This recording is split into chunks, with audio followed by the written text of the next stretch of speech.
Burada o kadar net bir şey söyleniyor ki. Yani biz insanlar sürekli bir huzur arayışı içindeyizdir ya. Tam da bu noktayı anlatıyor.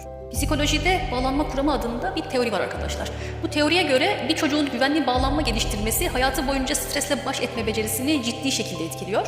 Şimdi bunu manevi boyutta düşündüğümüzde Allah'a güvenip bağlanmak insanın içinde o huzuru sağlayan şey oluyor. Çocuklukta annemizle kurduğumuz güvenli bağ benzer bir şekilde yetişkinlikte de ihtiyacımız olan bir bağlanma biçimidir. Ancak bir farkla çocukken anne çocuğunu kollar, korur ve ona destek olur.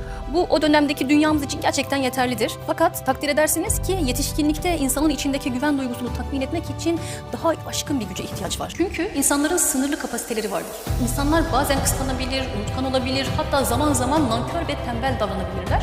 Ebeveynimiz dahil hiç kimse ömür boyu sınırsız bir güveni sağlayamaz. İşte burada devreye aşkın bir güç olan Allah'a güvenmek giriyor. Ona sonsuz güven duyduğumuzda hayatta karşımıza çıkabilecek her türlü zorluktan, ihanetlerden ya da zararlardan daha az etkileniriz.